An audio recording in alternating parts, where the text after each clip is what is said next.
Hey everyone, how are you? Good. Awesome. Hello. Well, it is 2 p.m., so I think we can go ahead and get started.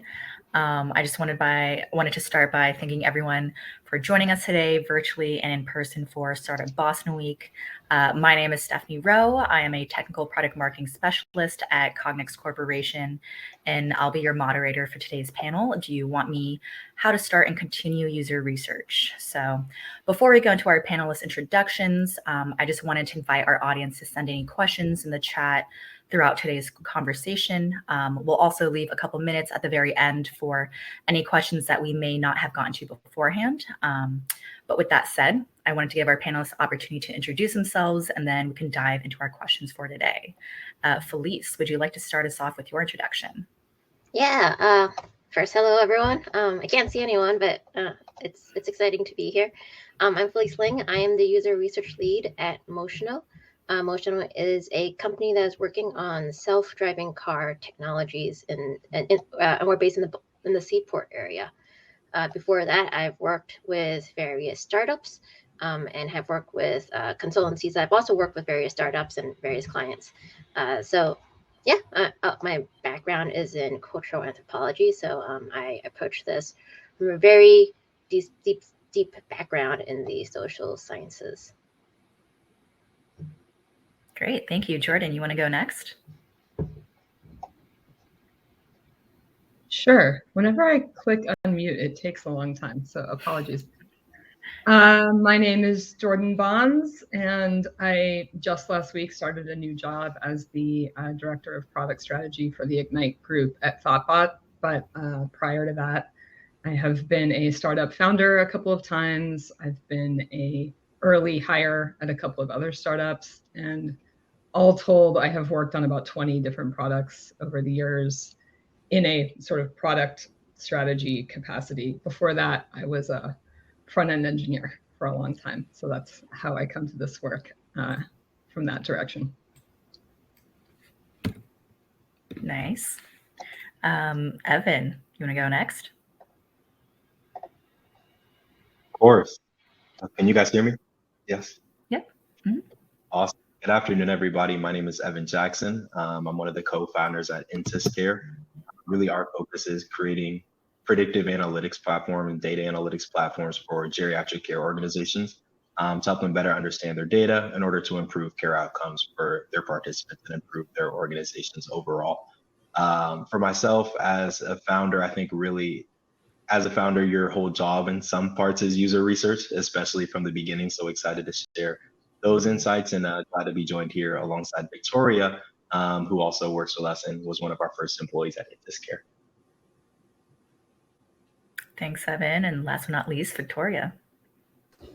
Yeah. Hi, all. I'm Victoria. I'm a product designer at IntisCare.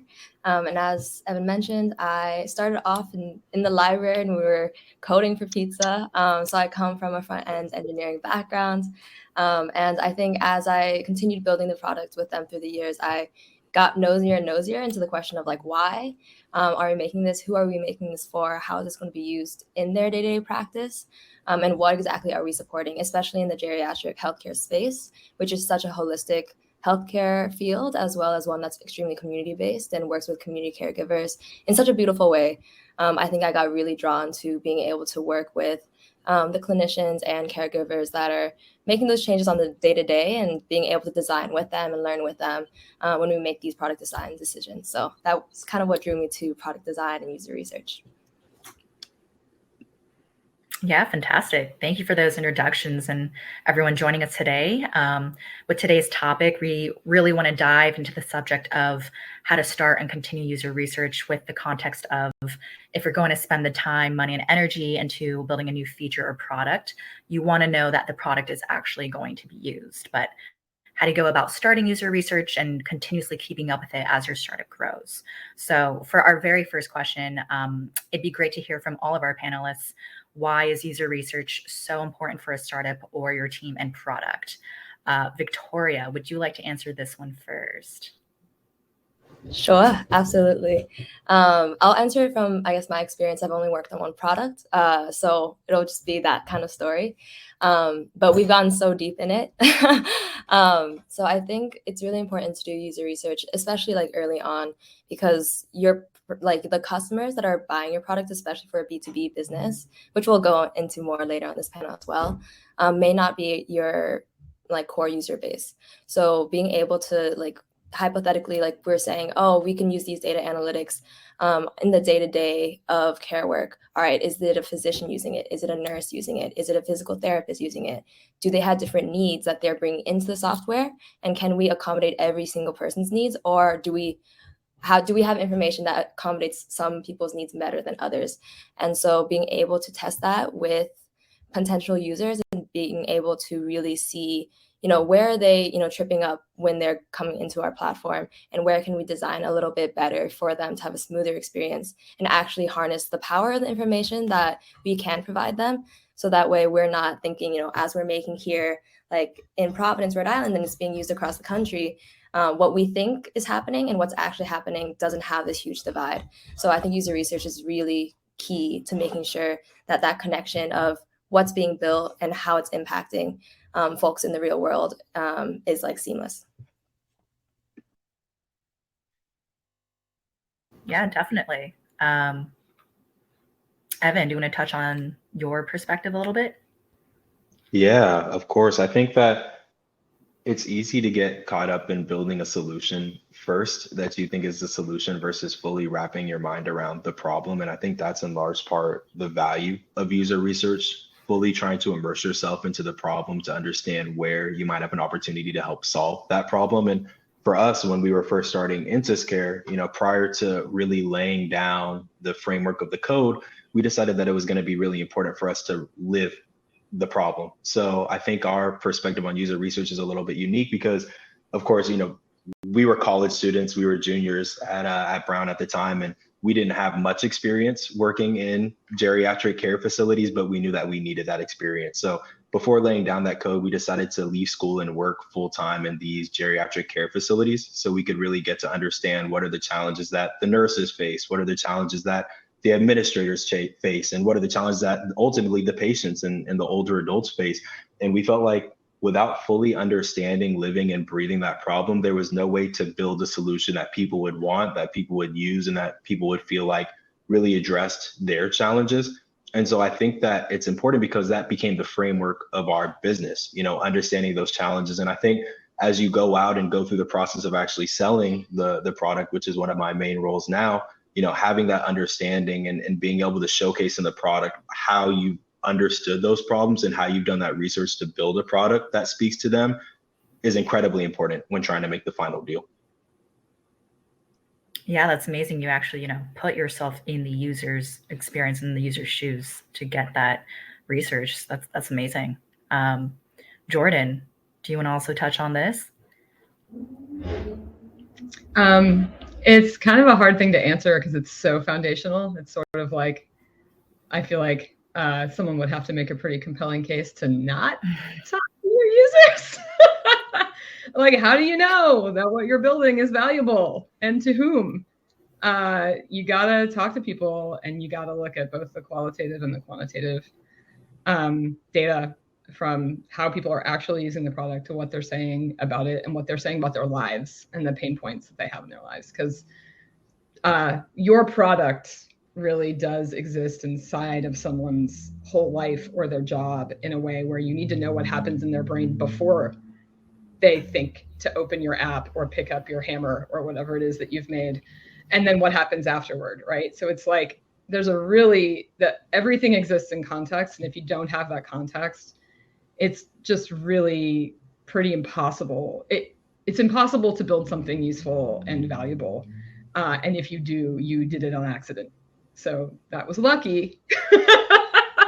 But it's way easier to do it if you actually talk to the people who you're selling to or who are using it, if those are different folks.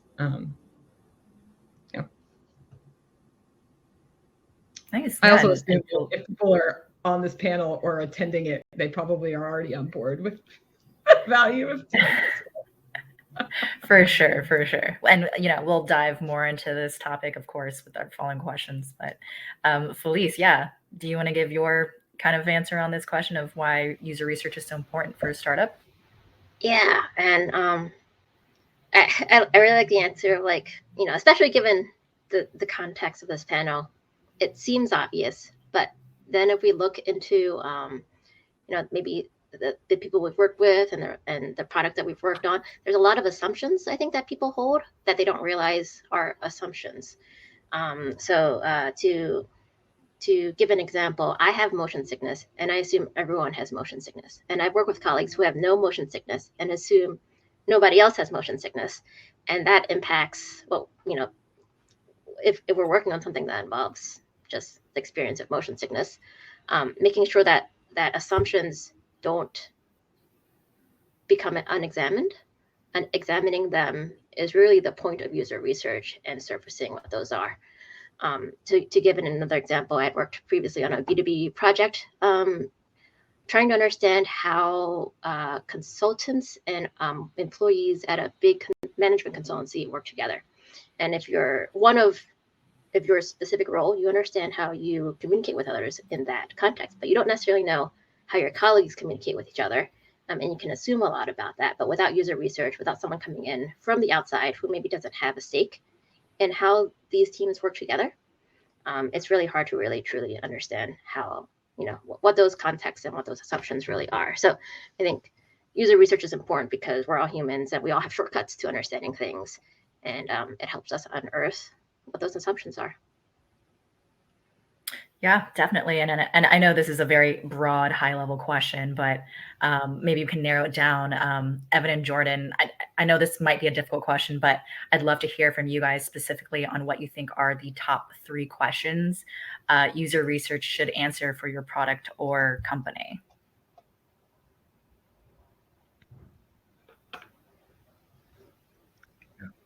I'm happy to kick it off, Jordan. And actually, something that you said when you were answering that first question sort of made me think about this too. I think you said something along the lines of, when you're working with a customer or doing user research, you need to know what they're thinking before, during, and after when they're using the product. And I think something that I've come to realize is really important during the user research process is really understanding that process or workflow from end to end. Where is the customer starting out? Where are they using your product, and what's happening afterwards? And I think Victoria, along with the rest of our product team, has really helped me to fully better understand how important this is. So I'd say that, what is your current process, workflow? Understanding that end to end is a really important question. Secondly, and I think this is one of the more obvious ones, but do I understand the problem? Like, really, what is the core root of this problem? And trying to get past those surface level, like what's on the surface. It's hard for me to get this report, but really, what is the core of this challenge, so you can start to address the root? And I think as we've gone along, we've gotten better at this, but it's totally not something that's very easy to do. And it's easy to address really high level symptoms of a root sickness without really addressing what is the core problem here, and starting to peel back that onion and get to the core problem, I think, is really important. And then, the third one is trying to question your assumptions. What questions am I missing? What is something that I haven't asked that I needed to ask? What are those things that I'm missing here, so I can get a complete picture of what your process is, what your problem is, so then I can ultimately use that insight to develop a solution that's going to really impact what you're doing. So that's my perspective, but I'll pass it along to you, Jordan. Yeah. So I'm going to answer this specifically from a very early stage, problem validation standpoint. That's where I have the most experience, but it's not exclusive to that. So the 3 things I would say are the most important, and I mean, always it depends on what you're building, what the problem is you're solving, what the context is. But from a very high level, at that very early stage, the questions you need to be answering are: 1, do people know they have the problem that I think they have? Do people have this problem? Do they know they have this problem? You never want to be in the business of convincing people they have a problem they don't have. They will resist that because you're like a rain cloud on their otherwise sunny day that they're having.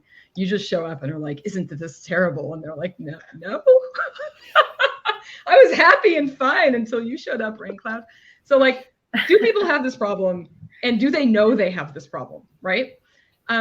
Okay. Secondarily, is this problem an acute enough problem for them that they're willing to do almost anything to solve it?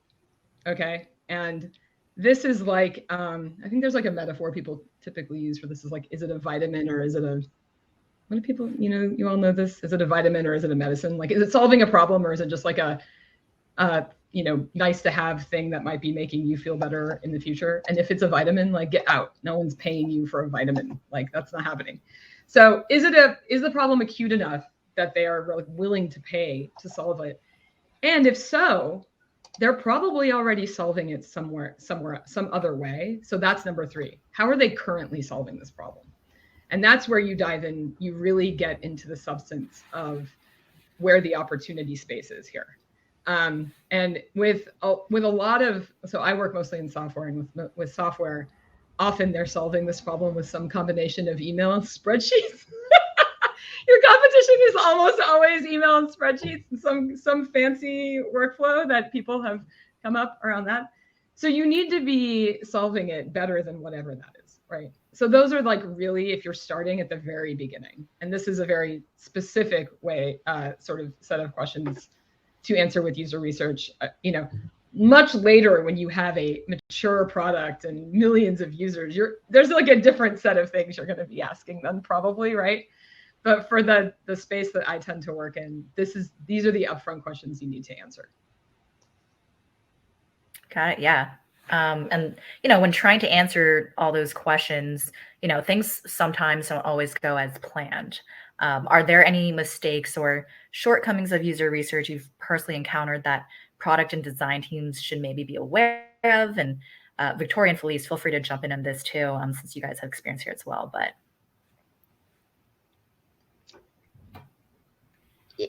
yeah. I want to emphasize what Jordan was saying. I think when stakeholders come to me with research problems, and I think I'm seeing some in the Q&A as well, a lot of the questions are usually, how do we test this? What's a way to test this properly? Like usability testing.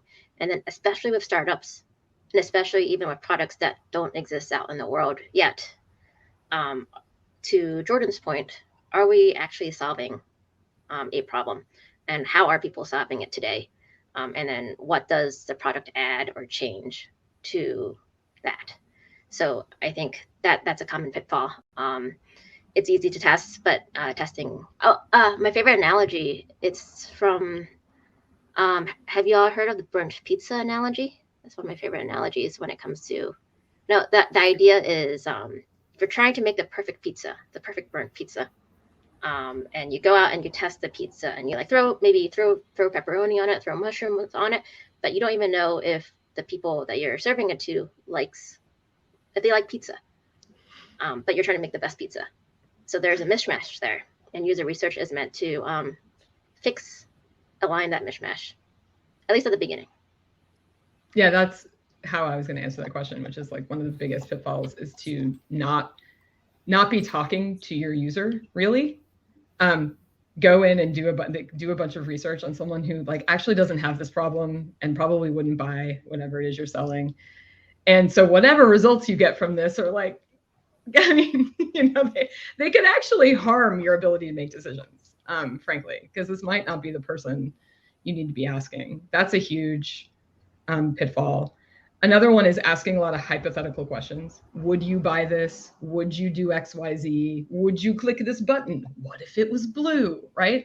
Like, humans don't work like that. We say all kinds of nonsense about what we think we would do in a hypothetical situation. It's like always more useful to ask what they are doing. What are you doing to solve this problem now? What did you do the last time you had this problem? What did you do? They're more apt to be real with you. A third one that I can immediately think of is failing to connect your research questions to business outcomes. I see a lot of product teams, researching and,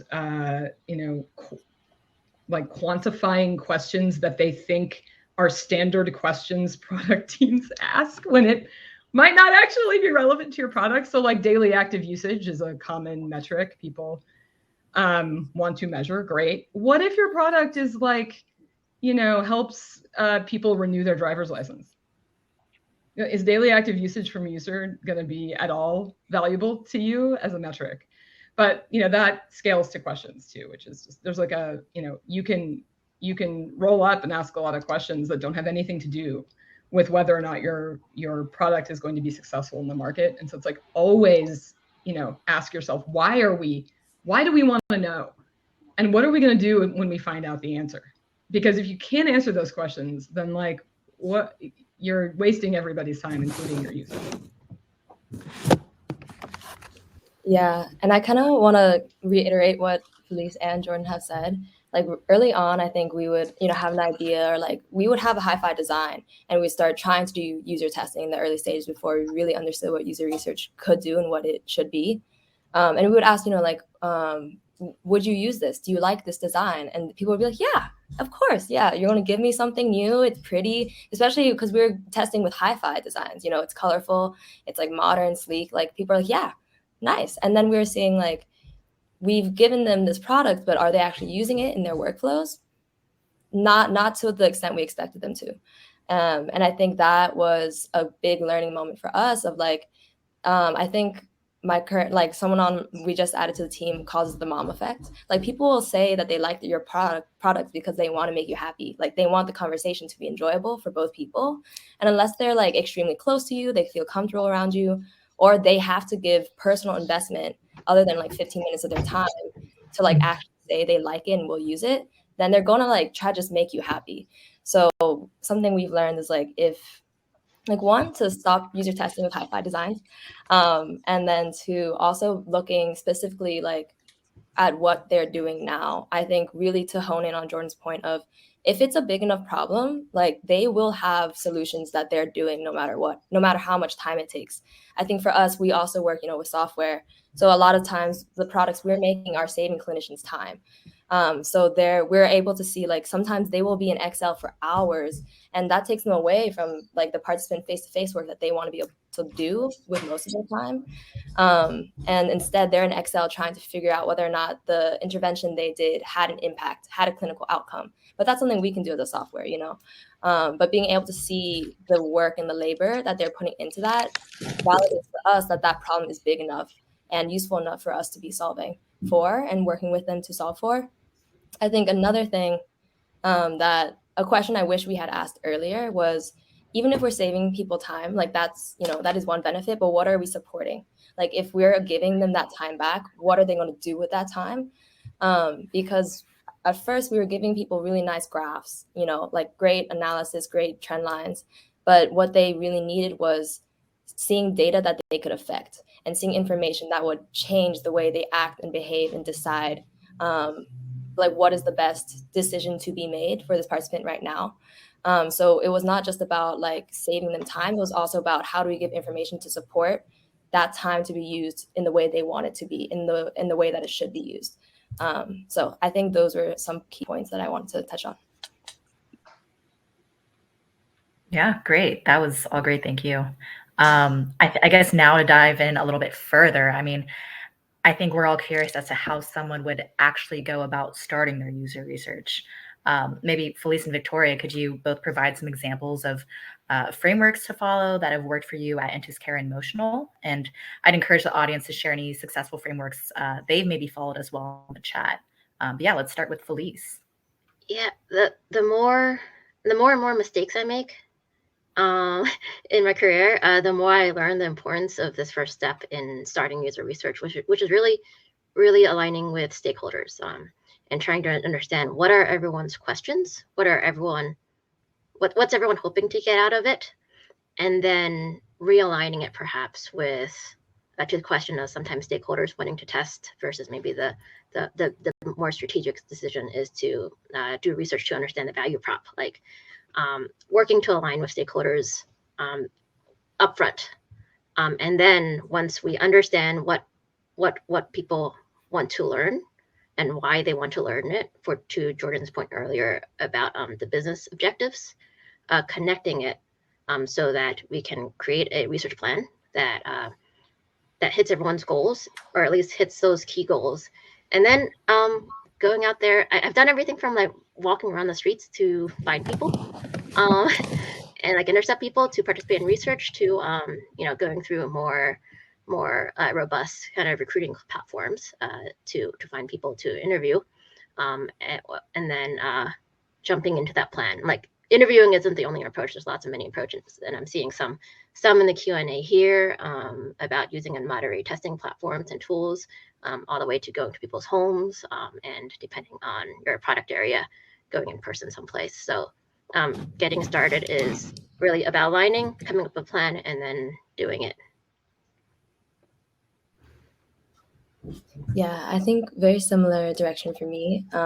Before even testing any feature or idea, really making sure you understand on a both a workflow, like, okay, what tasks is this person doing in their day, but also on an emotional and stress level, what is their day looking like, and what are some of the biggest problems they have when they enter that workflow that you're focusing on. Like, what are the biggest stressors in their mind, even if it's not a stressor that you think affects your product or you think you can address. It's really important to know, they might have this stressor or this crisis to be handling. They might also have this stress and this pressure. Those aren't things that I can do anything about, but knowing that those things are priority in their head, and maybe I can address, stressor number 3, so that way they can take care of the first 2 stressors. Being able to know on like a very deep level what the user is going through on a day-to-day basis, I think would be my first step or my first recommendation. Speaking to Evan's point of how they, at the very beginning, immerse themselves as fully as they could. And I think, with COVID in the last 2 years, that's not possible to the same extent it was before. But there's other ways to be able to observe and witness and kind of immerse yourself within that daily life that doesn't require being in person. So like kind of getting creative with ways of doing that. For example, something I've been doing is one organization we work with are doing a workshop series on prediabetes with their participants. So I'm seeing them being proactive in making change within their organization, within these participants' health, in the way that they've already started to do. So speaking on, this is a solution that they came up with. I'm sitting back and like looking at how they're doing it and seeing, is there any way or any tool we can make to support this kind of change that they're already doing. So just sitting in virtually, I think, has already been such a great learning opportunity, and so many ideas have come from that research instead of starting with an idea that you then test until it makes sense for the user. Can I jump in with a pet peeve that I have from stakeholders sometimes? Of course. I think it's a misperception of what research is. There's a quote. I think it's the if you ask people what they want, they would have said a faster horse. As it relates to the building of the automobile. And that has often been surfaced to me as a reason to not do research. But I think, to Victoria's point, research isn't about asking people what they want.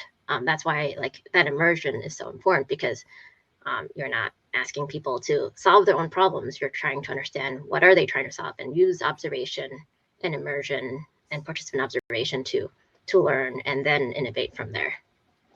So I just wanted to bring that up as a pet peeve. That's a great one too. I'm sure all of us can feel that to a certain level. Evan, did you want to comment anything at all, or? Oh no, I just love that point, Felice. I feel like you run into that so often, but I think that the way you described it and the way you would approach that really eliminates that sort of challenge or way of thinking. And the one other thing I was going to mention in terms of flow of the user research process is something that we've been doing that we probably should have been doing a lot earlier, but I think we're doing a much better job of it now, is really aligning our product goals or our product strategy with our business goals, and really thinking about where are we trying to get to as a business, what are we trying to target, what are our goals, and using also our market research from the business side to really funnel into the product side. And so I think product and user research is such a unique thing, because it really covers a lot of the intersections of the business, from what can we build, what are we working on the technology side, where are we trying to go as a business, from a customer success perspective, how will our clients respond to what we're building. And so I think making sure that all the right internal stakeholders at the company are involved and communicating well is really essential to making sure that this process goes smoothly. Yeah, great point. And I think we're all aware that, as we've been speaking to, user research is especially critical at the initial stages of product development. But from your guys' experience, are there any specific points during the entirety of the product development process that teams should conduct user research? So could it be, is it specifically before you start prototyping? Is it after, or is it both? Jordan, you want to touch on this first? You start, and you never stop. There is no start. There is no stop. There is no rounds of user research. If you're thinking about it that way, that is not good. You make this a process that is just like breathing for your company. I cannot stress this enough. It's like you talk to as many users and stakeholders and customers as you can all along the way. Anytime you have a new hypothesis emerge, maybe you're having conversations over here about a specific product feature, and you learn about some other stressor, as Victoria alluded to, in your user's life. And there you start to kind of get the sense that like there might be an opportunity over here. We didn't know about this thing before, this other thing our users are doing with regard to their work or whatever it is. Hey, let's go back and talk to some other people about that. Some adjacent folks who are not even our customers, right? Let's find out about this space. It's continuous. And I like to think of it like, I use this analogy, I don't know if it's a good one, but like you've got a basket of eggs and they are all going to hatch at different times. And your job is to sort of be constantly incubating those eggs with new information about the market, your user, et cetera, right? And so, you're working on feature A, but you're kind of at the same time having conversations about feature B. And in the wings is feature C, which you're kind of like, oh, like as an example, couple companies ago, I was working for a company that was providing COVID testing for workplaces that need to be in person and often need to have people at work not wearing masks during an airborne pandemic. And there were often, so we were just we were providing tests. Here's the tests. We provide the nursing services to do the tests on site. We coordinate all of this. We get the test results back to you, whatever. That was the business. However, there were always this like kind of constellation of ideas kicking around at the same time. Like, how do we make these test results more useful for the employees of the companies that we are working with? Should we be making like a digital health passport or something, right? This would like come up in random conversations. And, I would like write this, it goes into your body of understanding, it goes into your user interview, notes, et cetera. You bring it back to the product planning conversations like, hey, I've been hearing more about this. Head of product or whoever, not at any level of conviction about this that we should do anything about it yet, but I wanted to share with the team that this is like something people talk about, right? It's like, you just have a never-ending series of opportunities with a product. Your product is never done. It's just a thing that's happening. It's a process in the world. So you don't start at you can't even look backward in time and say like, when did I start building this product? Because you probably had an inkling of it and started having random conversations about it with people long before you ever like put pixel to paper or whatever, fingers to keyboard, whatever it is. It's like, it's a continuous thing. You're learning all the time. And if you have the process set up, it should always be something, it's a flywheel of user, you constantly just have interviews and on-sites and whatever your form of doing this research is, you have it set up by default and you have to opt out of it. You have to stop it. You never start it. Like it's just going. You would have to actually like halt this work because the minute you take your eyes off that ball is the minute that your company starts to lose. So it's dire. Like it is like breathing. So I appreciate the question. I'm gonna like reframe it a little bit to say that there is no start, there is no stop, it's a continuous thing. I totally agree with you, Jordan, and I'll add another analogy to this mix of analogies. When we're working with these long-term care organizations, there's something called quality of care. It's the quality of care that you're providing. And each of these organizations have a quality manager, which for this analogy, you can think about as your product manager. But the way to describe it is everyone, you have this person managing it, but everyone is really responsible for contributing to the quality of care, from the nurses to the doctors to the social workers to the pharmacists. All of these people are responsible for the quality of care. And in some ways, I think that's a lot of the way that we think about user research, and it's worked really well. Is, for example, for myself on the sales side, I'm taking every one of these sales demos, every one of these meetings with a client as an opportunity to conduct user research and convey that information to our product team. Or on the customer success side, every time they're having a quarterly meeting with one of our customers or a different meeting, they're taking that information and using it as a user research opportunity. And so as you go through it in this continuous process, for us, it's not just, our product and user research team who are specifically saying, hey, I need to have a user research interview to research this problem and discuss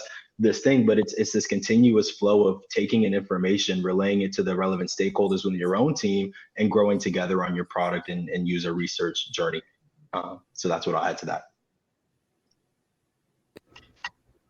Yeah, and just to bounce off that a little as well, I think something that we've, tried to make really a strong part of our team is that the developers, the sales, like everyone should be having that learning opportunity with the customers and the users. So when we do user interviews or testing or observational sit-ins, we try to get everyone like either on the call as possible. And sometimes, we have to rotate out folks that sit on the call because we don't want to overwhelm the person we're speaking to with all these like observers. But sometimes we'll, try to co-locate in like Providence or Boston and have people just able to like see how our users are interacting with it, what they're asking for. I think on a customer side, like as Evan was saying, like user research is everywhere. Like the person that's complaining in the Q&A box of like, this isn't working for me, I want to do this. That's insight. Like the fact that they wanted to use that feature so much that they gave you feedback means that there's value in that feature. That's actually great. The more critique you're getting from your customers means like they're invested in what the potential of that feature is. And I think one thing I've really learned from the fact that user research is everywhere is really having to be very strict about asking, why are they asking for it? Like they might say, I want this, I want that. Can you fix this? Can you fix that? Can you make it like this? And really at the heart of it is there's this reason, this root cause that Evan was talking about as well, behind all of it, of like why they're asking for that. What is that going to do for them? And then that is the opportunity that all these little pieces will then eventually point to as like fuller picture. I do want to add, I agree, user research is everywhere, but that also doesn't mean that it is like a blob of things that has no means or approach to it. There's different methods and there's different approaches to trying to solve problems. I know we've been talking a lot about upfront foundational research to understand the problem. I guess we could also potentially break it down into like some sort of validation, some sort of concept testing. It's like, is the thing that you're building actually solving this problem that you've identified? And then there's usability testing to kind of map out like, where are the pain points in this exact journey? We know it solves a problem overall, but how difficult is it for people to get there? So that's I guess a more specificity to this large category of research. Yeah, and Felice, do you have any specific examples that you've encountered at Motional, for example, with this, or even in your previous work? What I could talk about.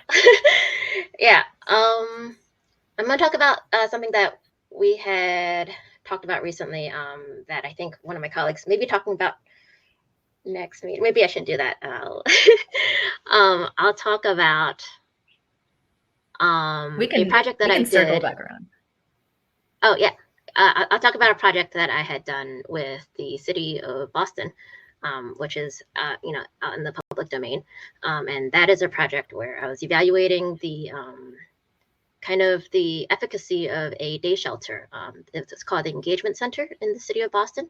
It's for those who are dealing with homelessness and drug use to go to this space and essentially, unlike shelters, which have very strict rules, people can go there, they can mingle among different genders, and they can socialize, which you can't necessarily do in kind of the more RU-oriented shelter space. And so the city of Boston was looking at this program. It was essentially a warehouse thrown together back in maybe 2016 or so. And I went in there to help evaluate if the program was effective, if it was worth building out some more permanent solution for it. And by going there in person, by doing a lot of really deep ethnographic work, I think that is foundational, but it was also evaluative. So it happens to be in this gray area of what I'm talking about. There are a lot of positive. It had a lot of positive impact on the people who could go there, and we were able to kind of highlight why. To Victoria's point, what about it was helpful, and so now they are able to use that as a blueprint to build out a more permanent space. And then testing. Yeah. I'm sure others here can also talk about other types of research. Yeah, definitely.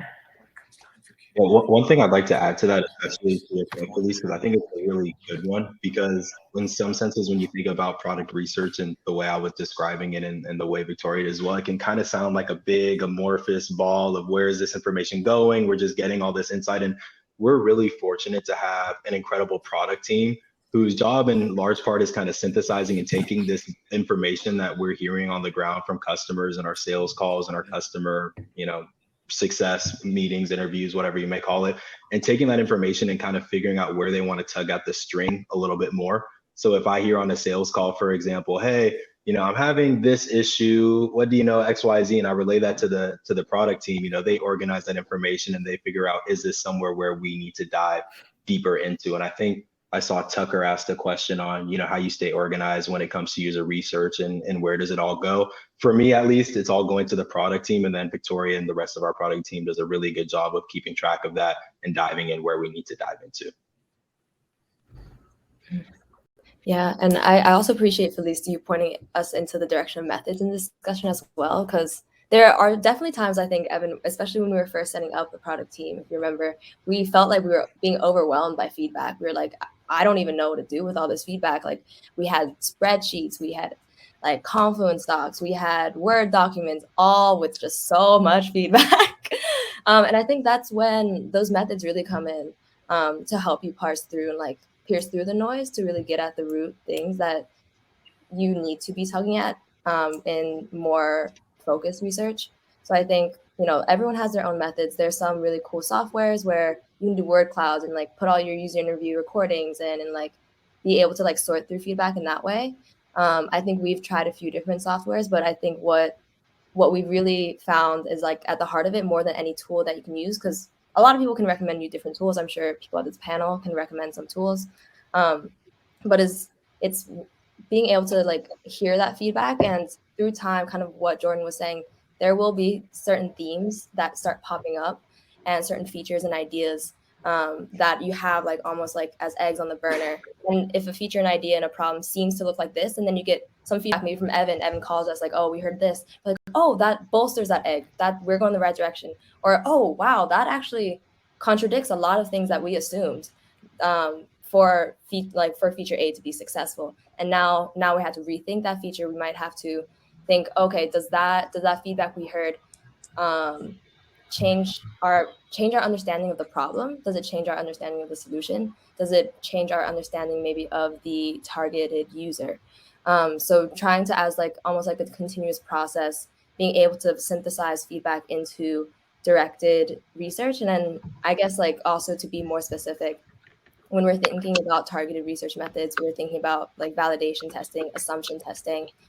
We might do wireframes where we give a user a task of try to do this with this wireframe design, see how long it takes them to trip up.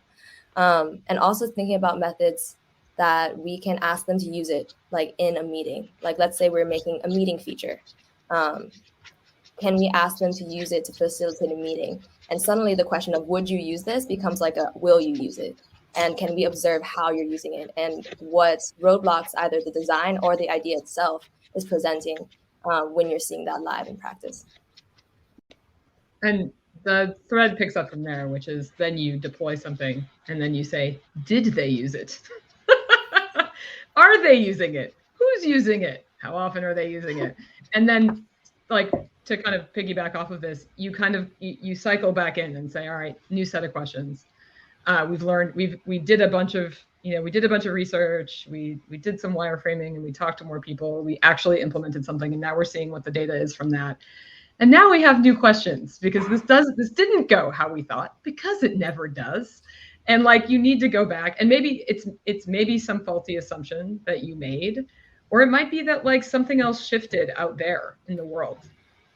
Maybe there was a global pandemic suddenly and nobody was in person anymore, and the thing you had made was like really specific to that. Whatever it is, something might have changed. And this is why this is continuous work, and how you cycle. The new questions emerge from the research and the answers you got to the old questions. It's just a continuous loop. Yeah, and Jordan, I believe you mentioned earlier in the conversation quantitative versus qualitative data. Do you think either carries more weight in early stages of user research, or? Well, in an early stage, you often are not tooled for quantitative research. All of you early stage founders out there who are like, haha, we're not actually gathering any data. It's cool. Nobody is. Don't worry about it.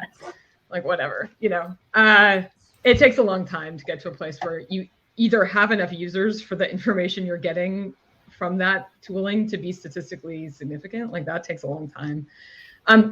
Some data is better than no data. I don't want to say you shouldn't be moving toward that, because you should. But early stage, I bias toward qualitative, just because you probably don't have the quantitative stuff to be making really deep decisions. And also, I really do think it depends on the product and the market you're in. Like, if you're making a giant enterprise level piece of software and the sales cycles are really long, and you have like, maybe your target market is you want to sell to 50 companies and you'll have like a profitable company. Like, it's a very different thing than I'm making a consumer app and, we have 5 million users and we've been in the market for 2 months. Like, that's cool. Good for you. Now you have a ton of data.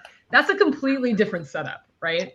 And you can do fun things like change the color of a button and see how it affects conversion. Yes, you can do those experiments, but it just doesn't work that way for every product. So it really does depend. It depends on your stage, and it depends on what you're building. But I think it's clear from this conversation, you can't get by on just one or the other. Like, always be doing both qualitative and quantitative stuff. And quantitative stuff, it's really, in my experience, really hard to, it's been getting better over time, but over the course of my career, I've just watched people make a lot of, you bake your assumptions into what you're measuring in a way that just then ends up being useless, and you can't go back in time and gather the data that would have been useful. So just always do the qualitative stuff and be working toward a quantitative setup that is useful, but don't be surprised when you're like, whoops, we were measuring something that wasn't useful. Or PS, we thought we set this up the right way and we were actually gathering some completely different set of data that we just set it up wrong. Like, that happens so often. So your qualitative stuff is your bat stuff. I'm going to give another analogy because these are fun. The idea of looking at data that says I'm going to use Best Buy because I went there recently in person in a store, looking at a data that says, nobody wants red pens because nobody has bought any. And the quant says, quant says what I just said, nobody has bought red pens. If you go in there in person, you learn, nobody's buying red pens because they're not selling red pens. So that's like a very, very basic like example, but I think that is illustrative of why it's important to make sure that the questions that you ask in quant and surveys are backed by qual, and how they work together. Yeah, like the software version of that is like, we saw this precipitous drop in clicks on this button. What happened? And it like turns out we deleted the button. Like some release was shipped where we just switched to some other button and we didn't collect the clicks on it. It had nothing to do with anyone's behavior. We just broke the right. Like, if Best Buy isn't selling red pens, and it's probably not surprising that no one's buying them. Great. Haley, Yeah. So, oh yeah, I'm gonna go ahead. I was going to say her quickly, I completely underestimated how hard it is to figure out what are the right quantitative metrics to track for product success. Like there are so many different things you can track. There's so many ways to get towards tracking these numbers. So I encourage everyone who's listening to truly spend the right amount of time that it takes to figure out which metrics you need to track in order to know that you're getting to where you want to get to. So you kind of have to start with that end in mind, but it's really important and not so easy. Yeah, definitely.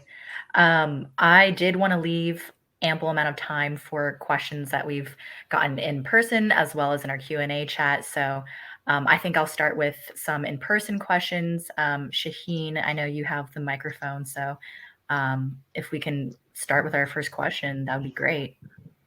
Thank you, Stephanie. So I told the crowd over here that we will have time for Q&A, and I know one eager beaver here, Griffin, was ready to go. So Griffin, we're going to start with you, and if you have a question, just raise your hand, and I'll bring the microphone to you, okay? Hi, I'm Griffin, eager beaver. I've had some issues with a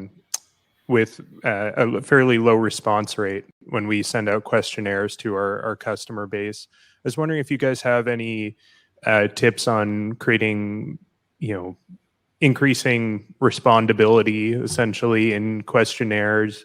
You've talked a bit about kind of leading people on, convincing them that a vitamin is medicine essentially. Yeah. So if you have any tips for that, I would appreciate it.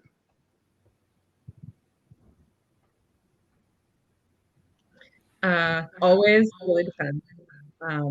But if you can pay them to talk to you, do that.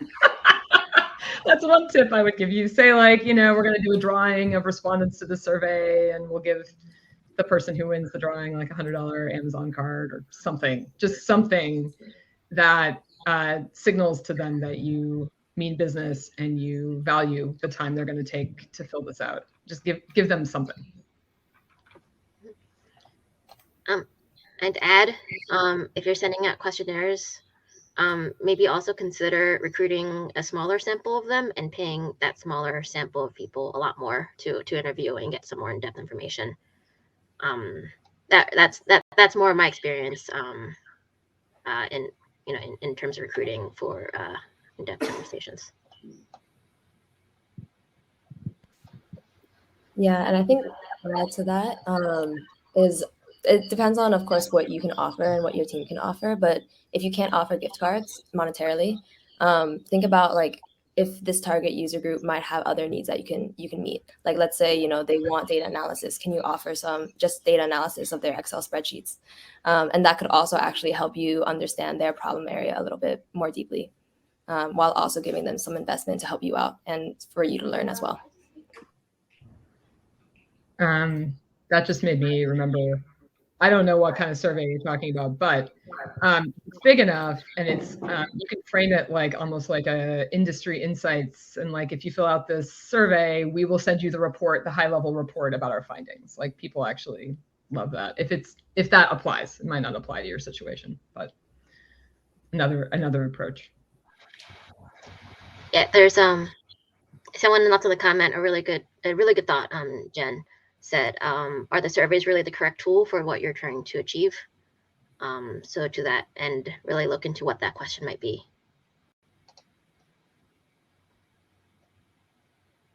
Great. Thanks, y'all. We do have one more question from the audience right now. What is your name, miss? Hi, I'm Marita. Thank you very much. This previous question kind of covered my question, but I am now currently piloting some idea, and I also have trouble to get people on board. And I wanted to ask you, like, what are the best practices here as well? Like, I heard, Jordan, thank you very much for this insight. Maybe it will be helpful. I'll think about it. But for example, for us, what we are trying to do is that we are targeting some social media ads to the specific region that we want to target, like geolocation. I'm trying to get some interests and like to target like specific audience, but still the social media is so overwhelming that I'm sure that the amount of money that we are putting right now, which is not as high as leading companies are putting, our ads are just, left unseen. So what could be some strategies here for startups that do not yet have funding to spend on social media? I had second question for Jordan, because it was very interesting that you said that even if you ask people, sometimes people do not know what to answer. Like, oh, this blue button works. They will say, oh yeah, that's cool. Yeah, but in the end, they may not click it, right?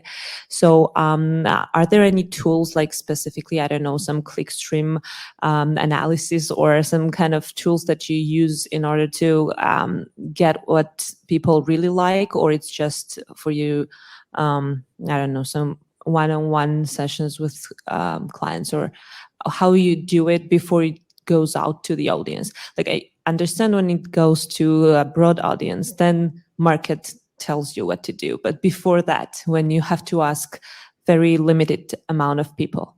Thank you.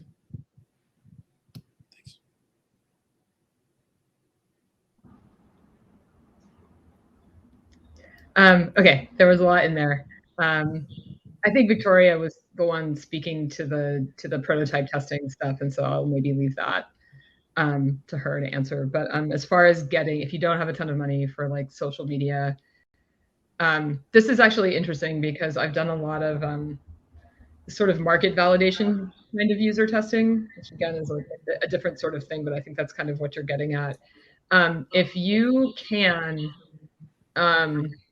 figure out like where online your target user hangs out. So like, maybe your target user is like on TikTok, or maybe they're on Twitter, maybe they're on Reddit. Like there's like a lot of different places where people hang out online. And so you kind of got to narrow it down to like, no, our target user persona is like all in Facebook groups, cool, wherever that is. There's like some really lightweight stuff you can do to save searches in those places and revisit them often and just check in on those conversations. And you can do a lot of really great listening. Just what are people talking about this? It's really great kind of broad market research, and it's time consuming, but if you don't have a lot of cash, it can be very informative. And as you get used to the conversation, you can start to actually jump into it and do some user recruiting there. Like you start to kind of zero in on like, oh, this is the language these people are using to talk about this pain point. So let me jump in and like, ask if I can talk to them more about this, ask if they'd like click on my prototype, like, hey, I would love some feedback on this thing I made. It's a pretty lightweight way. If you always frame it, flattery will get you everywhere. And if you frame it as just really wanting their insights and, that they're the expert and you just want to kind of understand better what their lives and pain points are like, people are often pretty generous. This is obviously such a fundamental topic. We could dive way deeper into it throughout, the gambit of it. We have a few minutes left in the session, and I want to make sure that we get to the virtual Q&A as well. So Stephanie, why don't we queue up 2 of the questions that we got in the Q&A? And I want to remind everyone that Goldcast is an awesome platform. If you want to connect with these speakers and ask a question later, connect with them on LinkedIn, send them a nice little thank you. And you can do that again afterwards as well. So let's get to our last in-person question, and I'm going to hand the microphone over to Leo. On and on. Okay. Hi. I know that with my business, when I get my customer feedback, it's usually very spontaneous, where I decide to put it sort of like I'm on the phone with the person and then I'm looking for a notepad or something. And in doing it that way, you end up getting this disgusting set of information in all these different places, and you're never going to look at it because it's chicken scratch. So I guess I'm wondering, for a really, really small startup, do you have any tips or ideas on how you could make it, how you could how you could organize it so you could really kind of dig down and get beneath the surface with your feedback. I'm giggling a little bit at that question because that was totally us, like to the T. It's not easy. Like I remember being in long meetings with Victoria where we fill up whole whiteboards with, okay, what can our process be? How can we better pull this information in?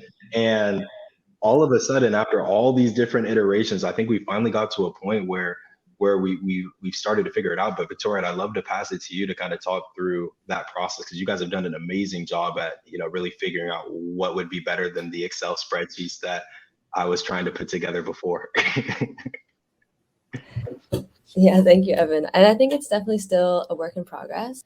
I think one thing that helps is having someone dedicated to hearing that feedback, and not having it not be someone's side job. Because I think what was happening in our early stages was, you know, I was a developer, but also hearing feedback. Evan was doing sales, but also hearing feedback. Like it can't be just something that's a side thing. I think being able to, if you can have someone that's interested in hearing all that feedback and starting to be able to prioritize it in their own minds and have that be a priority in their own jobs and their own workflow was really helpful. And I think also if you do have to do chicken scratch, because, you know, especially in this early days, like you don't have that much time and you might just have to write down a bunch of notes as you can, just like theming it. Like, okay, if we're hearing this one theme over and over, write down that chicken scratch, put it in Excel, put a column with a theme name, and then filter it by that name. In the early days, like those bucketing techniques, before we could, you know, we had the funds to like dedicate one person to really take that on. Just being able to tag it within our own heads. And I think having that extra step of like, is this a priority? What does this relate to? Helped us start to categorize and organize the feedback a little bit more deeply. Yeah, can I also add? I've worked at 2 startups before, like one very, very early stage and one where I'm now very late stage. And both times I was the first researcher that was hired. And I challenge people to think about hiring a researcher earlier, because the purpose of user research is to help make it so that the developers don't end up building something that they potentially might be wasting time on. So think about bringing on a researcher or a design researcher earlier on in the process. And I'd like to add on a little bit to that idea of categorization, because I think this also applies to Curtis's question in the chat that says, with smaller teams and timelines, we don't always have the luxury of doing full research and iterating on every feature. How do you decide which problems to devote more time to? As you go through this process, there are definitely themes that arise. And for us, like for a long time, it was a function of me trying to, you know, pull out of my mind, wait, I'm telling you guys, we hear this all the time. We hear this all the time. But unless you start putting that quantitative element to it, like, no, actually in the last 3 months, we've heard this specific categorized theme asked for 20 times. We need to really dive into this. Then you can't make a convincing argument or a convincing pitch to the rest of the team as to why you want to move forward on this specific idea. So once again, even while you're smaller stage, if you can just pull that feedback, figure out the general bucketed themes and start to really count how often you're hearing that from who, not only do you know how often, you know, you're hearing that and what's the most pressing points, but also if you're taking into account who's asking for that, now you have your basic, your immediate people to go to for user research interviews and questions because they brought that up way back when, but now you have that documented. Yeah. Sage advice. Thank you so much. So Stephanie, I know we have a lot of good questions, but we have time for one more. So let's queue up that virtual question and we'll begin wrapping up. All right, sounds good. I'll go and share one that got a few more likes. From Curtis, what do you think of unmoderated testing with tools like Maze.co versus in-depth moderated testing or even usability testing after a feature is in the hands of users?